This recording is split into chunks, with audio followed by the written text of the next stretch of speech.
Here with Tori Cera to preview the 2020 Concordia women's soccer season. And as we record this, you've had a chance to get into practice a little bit. And second week of classes here on campus as well. But how about looking over the summer first? I know things have been different, but what was something fun, I guess, that you got to do during the summertime? With my family, like, we would go here and there to the lake, just like us, just to kind of get away from the city and get away from everyone else. So it was kind of like nice to just kind of have our own little time together as a family. But yeah. Mm-hmm. And you've grown up in Vegas, right? Explain what that life has been like and how different it is from around here for people that have never been there. So the weather's definitely different. So here it's more of like a 4 seasons you get, while like in Vegas it's more of dry heat, like maybe 100 above during the summer, and then winter it's just freezing cold. So at least like here, like you get a little bit of everything. So yeah. Mm-hmm. How much different has everything felt coming back here compared to what you had been used to previously at Concordia?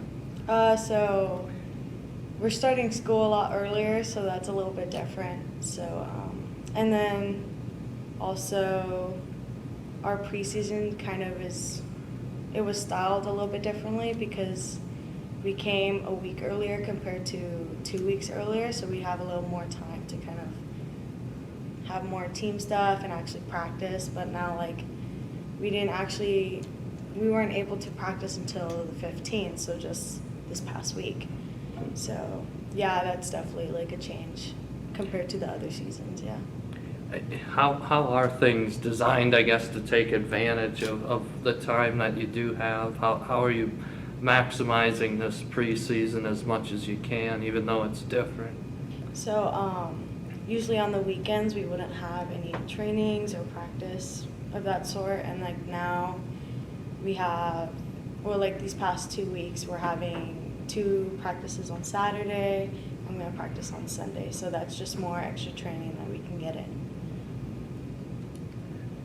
Did you maybe find yourself a little bit more thankful, I guess, to be able to come back here after going a long time away?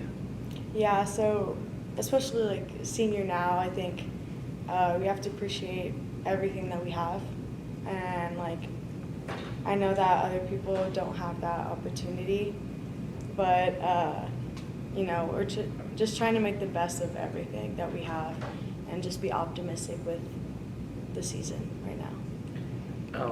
What have conversations been like with your teammates, just in regards to I guess trying to be safe and make sure that everything is able to happen on schedule like it is? So we're making sure that everyone has masks when we go to the field for training. Make sure that we're wearing it before and after practice, especially in the locker room, especially since we share with the basketball team. So that's something that like we focus on, and just making sure that we like follow the policies and not kind of just breeze over it. Mm-hmm.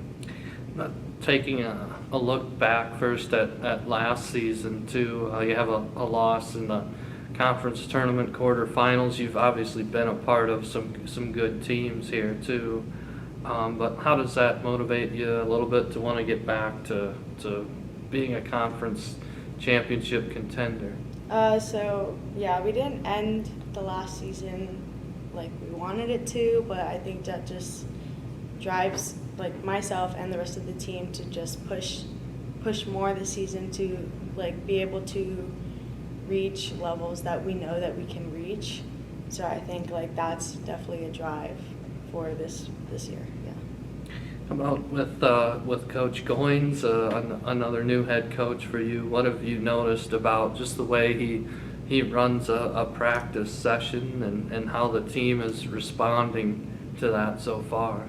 So I think just when we first came in, we did a lot of team stuff. So I think our team dynamic overall is so much better compared to this past season. And now, like with trainings, he's very enthusiastic, like the rest of us are as well, because now we're actually touching the ball and like finally getting training sessions in. And he's very, how would I say, he's very determined too. Like he's very focused on like what needs to be done and like how it needs to be done, not just like an overview, but more of like very specific of like this is what needs to be done and like this is how you do it, and like just pretty much just do it. So no, it's definitely a lot better. It's looking better every training session, so it's good. Is there a leadership role or a responsibility you try to take on?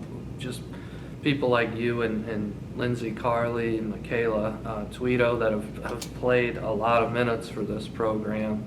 How do you maybe try to help take some of a leadership role when you have a coach who's new to the program?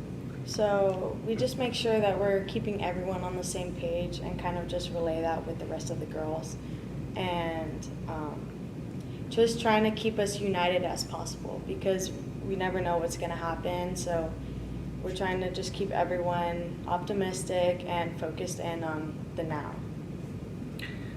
Have you been able to, I guess, even think about what that would be like if you play most of a fall season here and then try to qualify for a national tournament that would be in the second semester? Have you even wrapped your brain around what that would be like?